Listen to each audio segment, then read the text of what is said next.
اللهم صل على سيدنا محمد۔ دروس سیرت النبی کے سلسلے میں ہم نے لاسٹ ٹائم کور کیا کہ اللہ کے رسول صلی اللہ علیہ وآلہ وسلم کے آباء و اجداد کے بارے میں۔ بیفور وی موو فارورڈ، میں سوچا کہ میں ایک شارٹ کلپ کے تھرو آپ تک ان 4 لوگوں کے ناموں کو انٹروڈیوس کروں جو مکے میں رہتے تھے اور وہ بت پرستی سے بیزار ہو گئے تھے، and they all decided to go out and seek کہ اور کوئی ایسا دین موجود ہو جس کو ہم اختیار کر سکیں جو بتوں کی پرستش کو پیروی نہ کرتا ہو، کیونکہ وہ اس بات کو سمجھ چکے تھے کہ پتھر کے بت میں کچھ نہیں رکھا۔ تو یہ 4 لوگ جو تھے اس میں سے ایک تھے ورقہ ابن نوفل، جن کے بارے میں ہم سیرت النبی میں آگے پڑھیں گے۔ یہ حضرت خدیجہ کبریٰ رضی اللہ تعالی عنہ کے رشتہ دار تھے۔ ایک تھے عبداللہ ابن جحش یا عبید اللہ ابن جحش، یہ زینب بنت جحش کے بھائی تھے اور اللہ کے رسول صلی اللہ علیہ وآلہ وسلم کے پھوپھی زاد بھائی تھے۔ اور ایک ہیں عثمان بن الحویرث، یہ عبد العزیٰ کے پوتے تھے۔ اور ایک ہیں زید ابن عمر ابن نفیل، یہ حضرت عمر رضی اللہ تعالی عنہ کے چچا تھے۔ اور یہ 4 لوگ تھے جنہوں نے پھر اختیار کیا کہ ہم بت پرستی کے دین کو چھوڑ کر کسی اور کے لیے نکلیں گے۔ تو ورقہ ابن نوفل تو شام کی طرف چلے گئے اور وہاں پہ جا کے انہوں نے عیسائیت اختیار کر لی، اور اتنا کمال حاصل کیا انہوں نے کہ واپس جب مکے آئے تو وہ انجیل کو عبرانی زبان میں لکھتے بھی تھے اور پڑھتے بھی تھے اور اس کے بہت بڑے عالم بن گئے۔ اچھا، عبداللہ ابن جحش جو ہے یا عبید اللہ ابن جحش جو ہے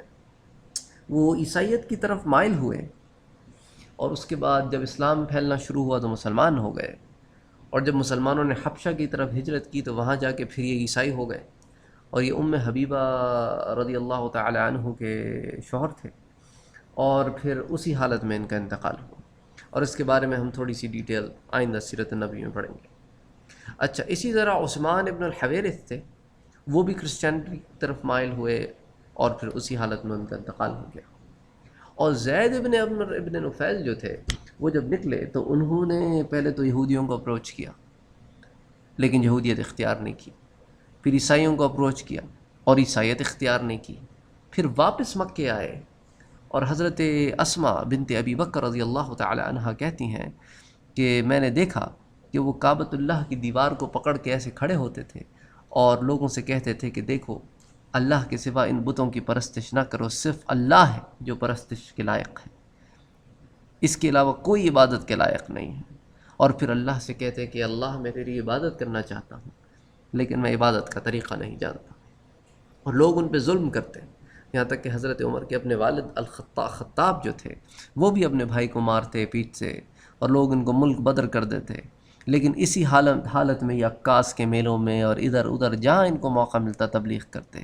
اور اللہ کے رسول صلی اللہ علیہ وآلہ وسلم نے بعثت سے پہلے ان کو دیکھا ہے، اور عکاس کے میلوں میں بھی دیکھا ہے اور مکہ شریف میں بھی دیکھا ہے، لیکن خیر بہرحال اسلام کے ظہور پذیر ہونے سے پہلے، اسلام کے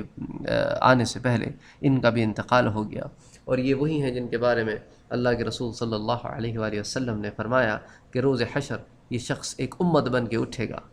کیونکہ یہ اللہ کی تلاش میں نکلا، اللہ کی وحدانیت کو مانتا تھا اور اللہ کو ایک مانتا تھا، لیکن اسلام کے آنے سے پہلے اس کا انتقال ہو گیا۔ تو خیر بہرحال یہ 4 لوگ تھے جو ہدایت کے راستے میں نکلے، اور اللہ نے ان کو مختلف مقامات پر پہنچایا، کیونکہ ہدایت دینا نہ دینا تو اللہ کے ہاتھ میں ہے۔ اور کبھی ایسے بھی ہوتا ہے کہ انسان زندگی بھر اچھے عمل کرتا رہتا ہے اور موت کے وقت وہ غلط اعمال کی طرف چلا جاتا ہے، کبھی ایسے بھی ہوتا ہے کہ وہ زندگی بھر برے عمل کرتا رہتا ہے اور موت کے وقت اچھے اعمال کی طرف اس کی رغبت ہو جاتی ہے۔ تو خیر بہرحال اللہ سے یہی دعا کرنا چاہیے کہ اللہ ہمیں عفو دے، عافیت دے، اور اللہ ہمیں ہدایت دے، اور اللہ ہمیں ہدایت پر قائم رکھے۔ اس لیے ہم سورۃ الفاتحہ میں دعا کرتے ہیں اللہ سے کہ اہدنا الصراط المستقیم صراط الذین انعمت علیہم غیر المغضوب علیہم ولا الضالین۔ اور اس دعا کو ویسے بھی کثرت سے ہر نماز کے بعد اگر آپ پڑھ سکیں، ایک آدھ دفعہ تو ضرور پڑھ لیا کریں جب آپ دعا کرتے ہیں نماز کے بعد،